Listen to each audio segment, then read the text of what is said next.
My name is Zachary Chamberlain, and I am interviewing Bob Chamberlain, my grandpa. He was born on October 6th, 1944 in Nope. Oh, did I get July some? 14th, 1946. Alright, that's the information you gave me, so I'm blaming you on that one. Who's you? Me? You. Not me. I've always known where my birthday is. I'm gonna look that up later. Okay. You I sent really me know. It was July 14th. Alright, he served in the Vietnam War. Alright, so let's start with the most interesting question and the hardest one to answer because that's how we're going to run things. Okay. Describe how you joined the military at the time. Okay, good question.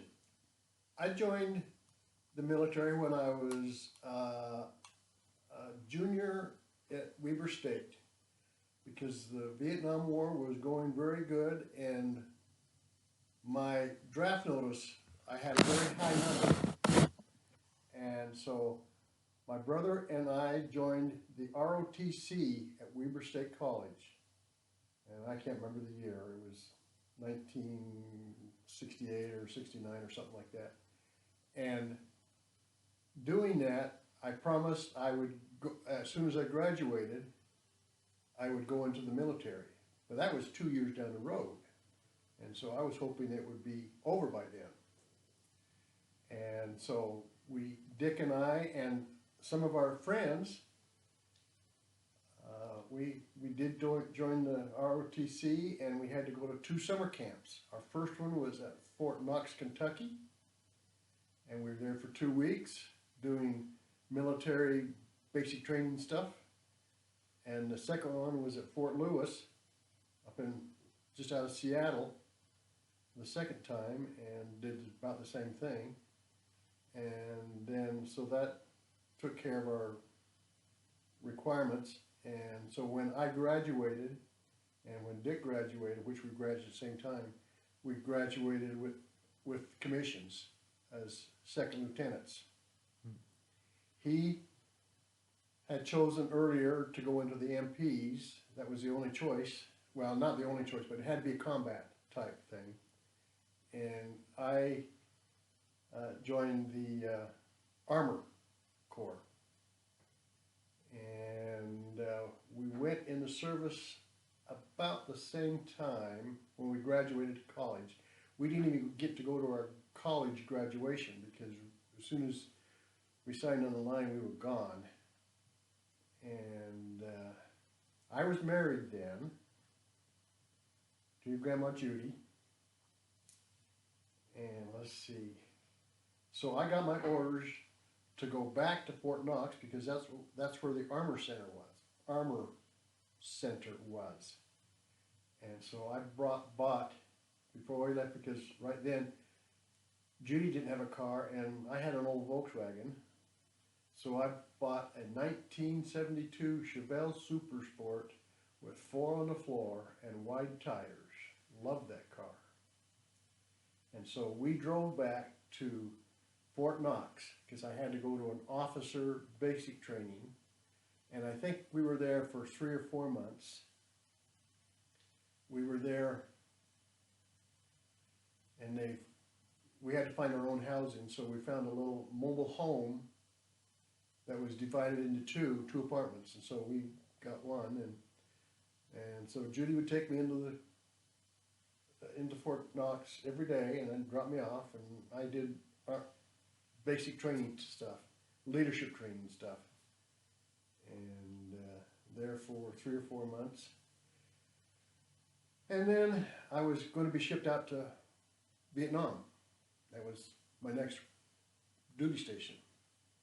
And they gave us a choice to go to, we could have a choice of any place we wanted to go to if we signed up, but we would have to sign up for an extra year. So instead of a 2-year deployment, I'd be gone for 3 months. And so there was no doubt in Judy's mind where she was going to go. Get as close back to Utah as she could. And so we chose Colorado Springs, Fort Carson. And so when we graduated our little basic training, we hopped in the car with all my uniforms, and we had to get, as officers, we had to get custom-made uniforms. So we had narrow pants and shirts that fit and everything. And so we drove back to Colorado Springs and found an apartment right off, a brand new apartment. We thought, this is great. Until the first night, and the train came through, and it was between here, me, and you. I mean, it was that close. And so we says, no, this is not going to work. And we didn't have any money, though. You know, we're just college students. We're just out of school. And so we went over to a mobile home dealer, and they had a brand new one, 12-foot wide one. I don't know how long it was. 2 or 3 bedroom one. That was a 2-bedroom one. And so we bought that, and with a little bit of a down payment that we had, or that Judy had. And we found a trailer court right off the base, so maybe 2 miles. So we bought that, and that's where we stayed in. And I had to be there for a year, and then I was going to go to Vietnam. And unbeknownst to me, Dick was in the MPs then, and he chose Fort Carson. Now, we did not communicate our choices. And so he chose the same thing as an MP, and he found some apartments on the other side of where we live, but they got there a couple weeks later. And so we've served at Fort Carson for a year together, which was kind of neat. Let's see,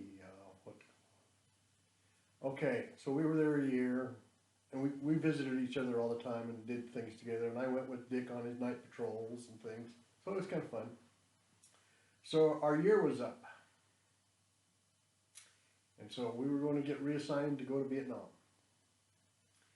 And Dick got his orders to go, and I got my orders to go. And I mentioned this, that my brother, my twin brother, had already got his orders to a guy back in Washington, D.C. He was a civilian, but he was the guy that assigned everybody. Can't remember his name, but we always talked. And I mentioned to him that my twin was already on his way to Vietnam, and he says, what? I says, my twin brother, First Lieutenant Richard Chamberlain, was on his way. Not quite, maybe. He was probably getting ready. And he says, can't do that then. So they had to resend my orders to Vietnam because they would not, at that time, they would not let brothers go to Vietnam at the same time. And so he was on his way, so he kept his orders, and I got reassigned. And I got reassigned to Fort Douglas, Salt Lake City, Utah. Spent my last year of the Army in the officers club, being the officers club manager. And so I was there for maybe 10 or 11 months. It wasn't the full year. But then I got discharged, and away we went.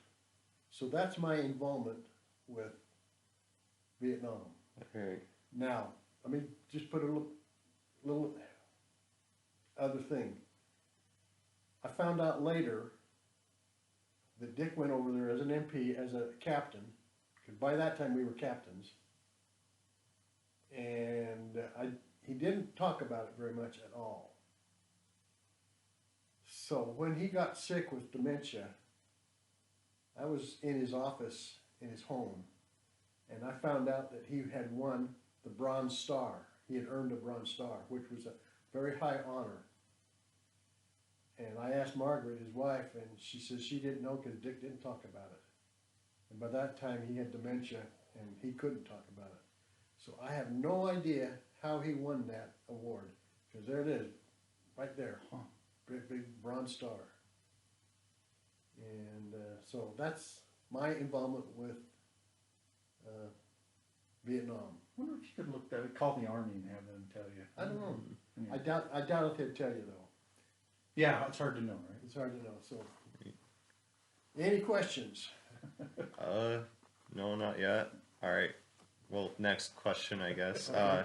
During the Cold War, people were afraid of communism spreading, and so ideas like domino theory came around. And so, how did they expanded? How did the expansion of communism make you feel? And did you agree with the domino theory? I don't think so. I wasn't worried about communism.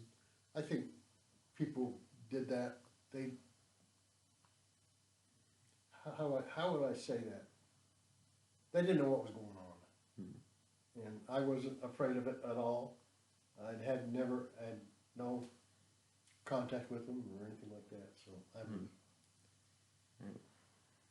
Do you think that would be like hindsight, or do you think that's how you felt at the time? at the time. At the time, yeah, I had no fear of communism. I didn't think everybody, I didn't have a very good high regard of people that were saying that. I just didn't think they cared, or did. Not that they cared. They probably did care, but they weren't very very informed. Let's say. Oh, okay. All right. So, what do you know about the Gulf of Tonkin resolution? The who? The Gulf of Tonkin Oh, resolution? I remember that, but I can't remember what it did. It was essentially an alleged attack from Vietnam ships to U.S. ships at South Vietnam. Oh, yeah, okay. I remember it now. I, quite frankly, couldn't tell you too much about it right now.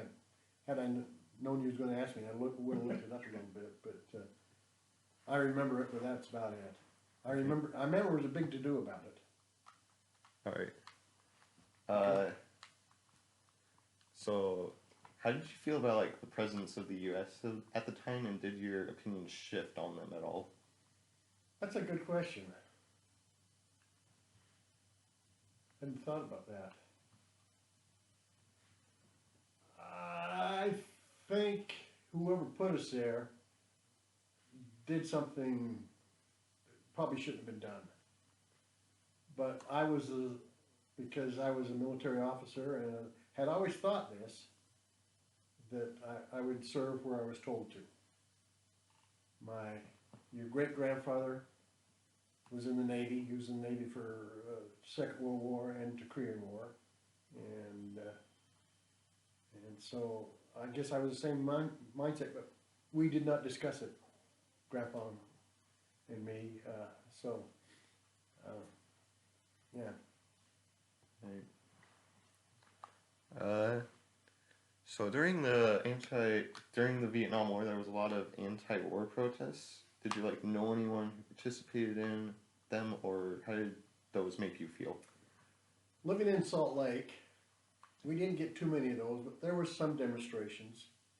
And of course, when I was in Salt Lake in the Army, I couldn't join those anyway, but I wouldn't have.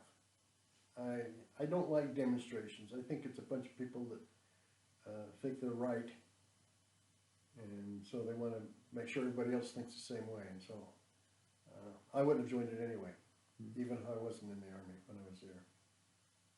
I remember one thing, and I don't know if maybe you'll get to this, but one thing we were told when I was working at Fort Douglas, that if I was ever had to go into town, I would not wear my uniform.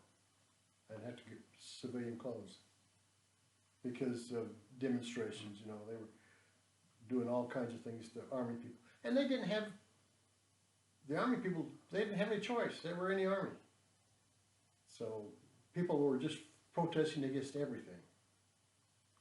So anyway, Do you remember Dick's story about he was an MP in Vietnam and a celebrity named Jane Fonda said she was. oh yeah, Remember that story? oh yeah, I remember. I was there. She was, Jane Fonda. She's an actress, No.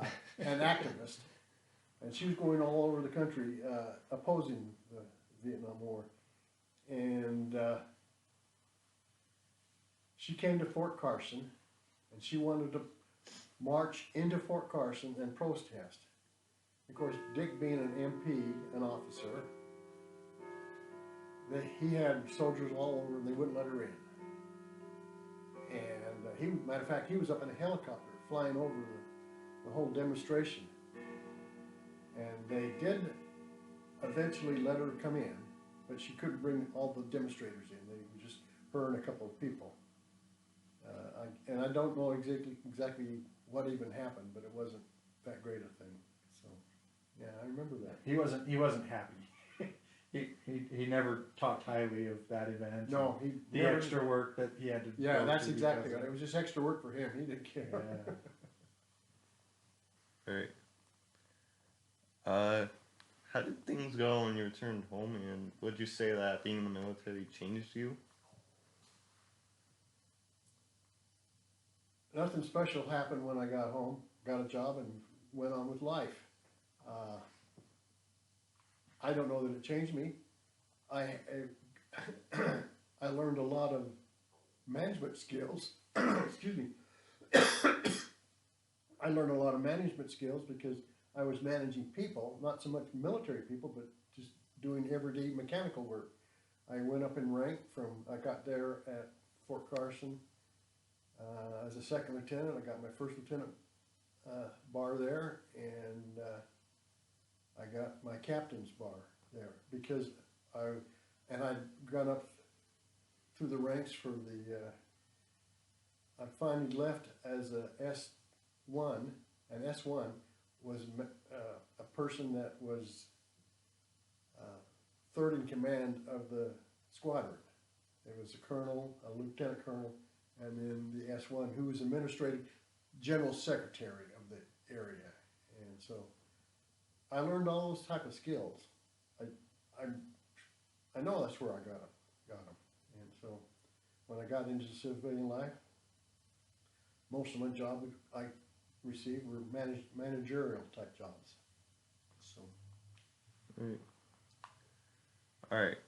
So, do you remember anything about the Pentagon Papers? I remember them. I don't know what they were. Couldn't tell you. They were basically a bunch of documents that kind of just went over like the government's involvement in the war, and it was kind of counter, like it didn't align with what people were being told. So, yeah, okay, I understand that, and quite frankly, I don't care. I didn't care. I don't think it involved me, so I just flat didn't care. I had my life to live. I had to do other things. Right.